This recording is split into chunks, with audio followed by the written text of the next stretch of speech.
ខ្ញុ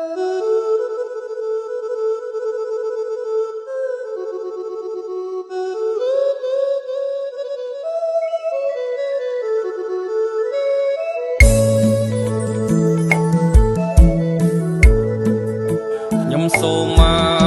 រៀបរាប់ប្រវត្តិណាយរឿងខ្ញុំ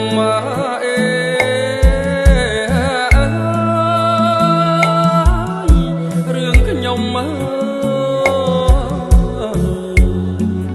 លាពុកលាម៉ែមីងអ៊ំសាងភ្នោះក្នុងពុទ្ធសាសនា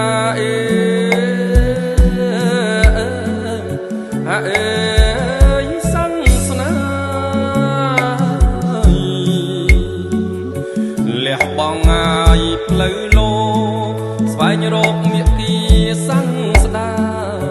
ខិតខំប្រឹងប្រែងសិក្សាបញ្ញាឆ្លងផុតអវិជ្ជាអរណាថ្លៃយ៉ាខិតខំប្រឹងប្រែងសិក្សាបញ្ញាឆ្លងផុតអវិជ្ជាសទ្ធាសាងភ្នោះពោះក្នុងសីមា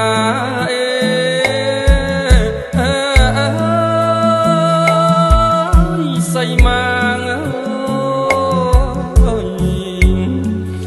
អារាមសំរងរត់ថ្លៃថ្លាសាសនាព្រះចិនស្រី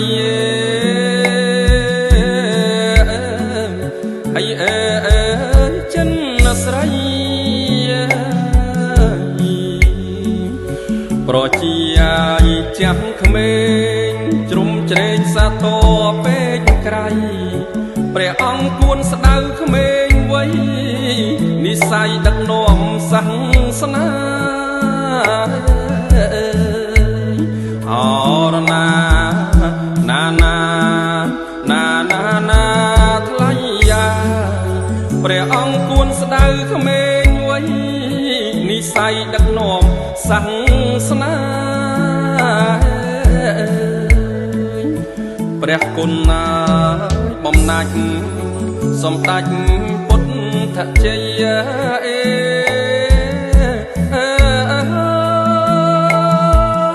ពុទ្ធជ័យមេត្តាសន្តោសងាយប្រណីព្រះតីសទ្ធាជ្រាំងថ្លា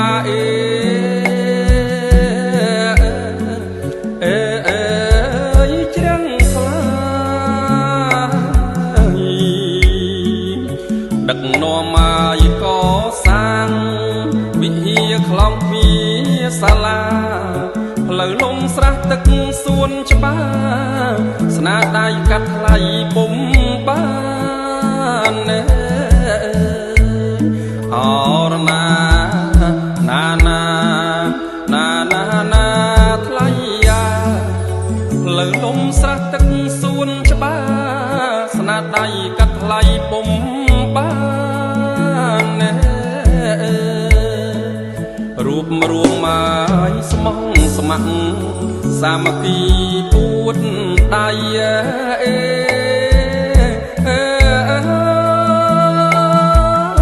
ពួតដៃខិតខំប្រឹងប្រែងរាល់ថ្ងៃ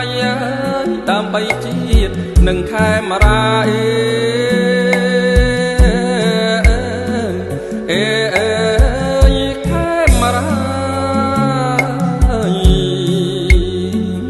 សូមគុណណាយត្រៃរត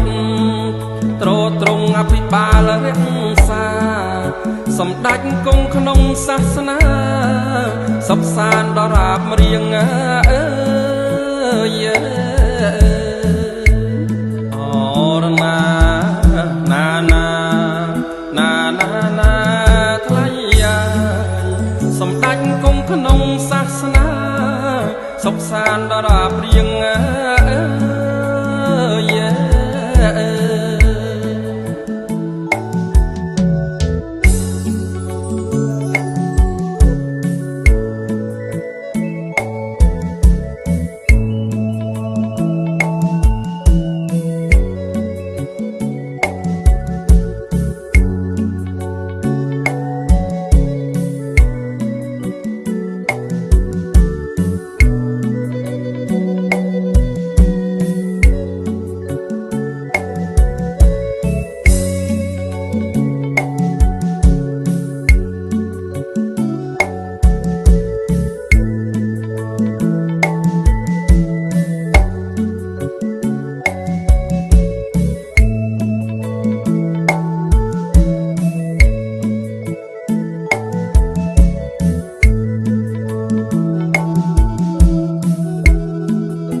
ព្រះគុណណា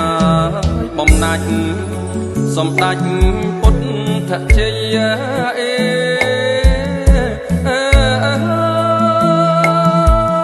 ពុទ្ធជ័យមេត្តាសន្តោសងាយប្រណីព្រះតីសទ្ធាជ្រះថ្លា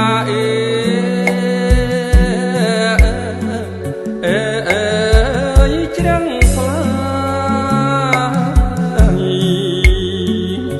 ដឹកនាំមកកសាងវិហារខ្លងពីសាលាផ្លូវលំស្រះទឹកសួនច្បារស្នាដៃកាត់ថ្លៃពុំបានអរណាថ្លៃផ្លូវលំស្រះទឹកសួនច្បារស្នាដៃកាត់ថ្លៃពុំបានរូបរួមមកស្មងស្ម័គ្រសាមគ្គីពួតដៃ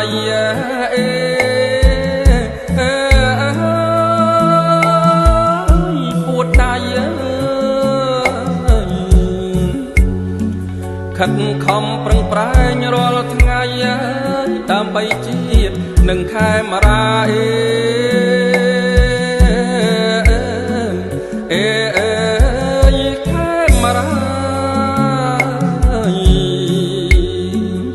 សូមគុណណាយត្រៃរត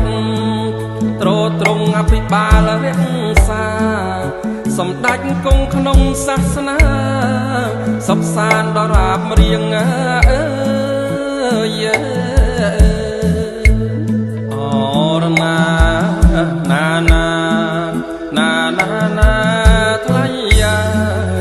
សម្ដេចគង់ក្នុងសាសនាសុខសានដរាបរៀ